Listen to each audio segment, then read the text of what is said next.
Welcome again back to the AME Food Safety Show. I love that song.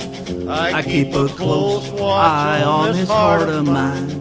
I keep my eyes wide open all the time. Johnny Cash. I love those phrases. Why? Why do I love Johnny Cash's phrases? Because he's awake. And I'm saying to every human that eats within the sound of my voice, wake up. And I'm going to tell you how you can do it with food. If you don't eat, that's fine. If you do eat, you need to keep an eye on the following. We're talking about contaminated food today. It's everybody's problem. Remember Jensen Farms? They killed 32 people. One was a baby. Selling cantaloupes that were contaminated with listeria. It can happen to you. You can get sick. You can buy contaminated food. What happens to contaminated food victims? Well, first they get sick, then they're hospitalized, and then they die. And a lot of people get food poisoning, which we'll talk about later in the show, and they don't go to the hospital, they don't report it, they just get over it, they survive. Well, who needs to know about food safety? Who needs to know about contaminated food? Well, I'll tell you, the first person who wants to know are food producers. They're my clients. The vendors, grocery stores, large shopping organizations like Costco and Walmart, the suppliers suffer losses. I talked to a man just the other day. Looked at me straight in the face and said, Andy, I lost $40 million and I don't have insurance. It came out of my bank account. And he was near crying. Employees, if you work for a food company, you're going to be concerned about your product coming out with contaminated products. You're going to lose hours. You're going to lose your jobs. You might even lose your career if it's your fault. So you better wake up. I find that most food safety officers and companies are becoming more educated about their jobs. They're not just showing up. Food markets suffer lower sales. I lived in Monterey at the time in 2006. We had an outbreak of E. coli 015787 in spinach. You may remember that. The spinach market hasn't even recovered since that. It was X, now it's Y. How many years later?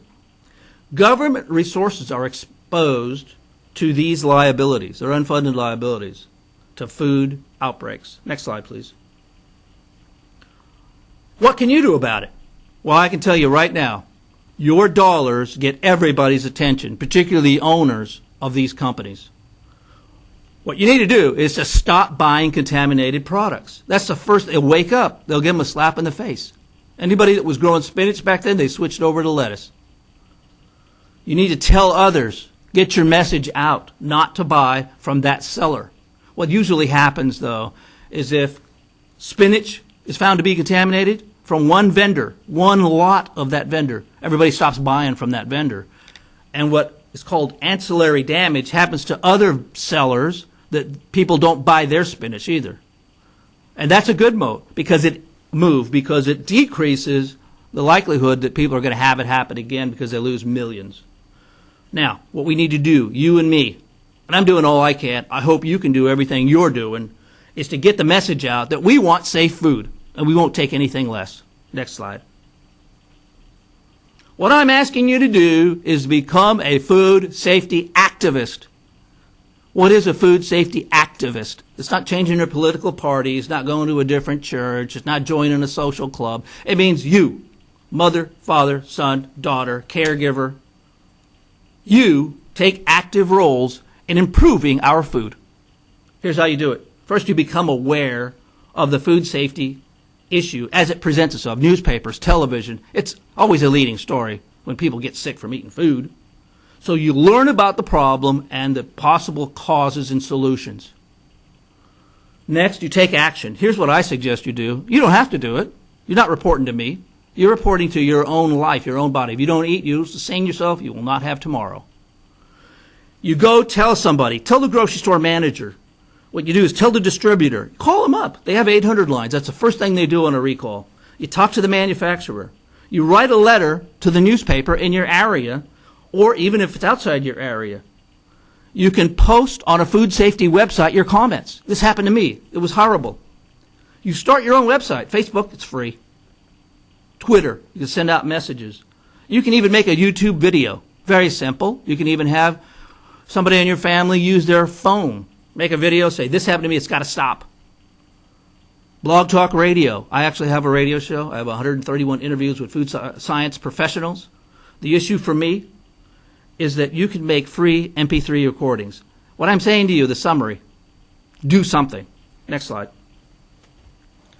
I've done something. I've actually manufactured, I haven't had it delivered yet. I wish I could give it to you. I made a bumper sticker, and it's called Only Eat Safe Food. If you call my number, this is my personal cell phone number, 559-827-8245, I will send you one.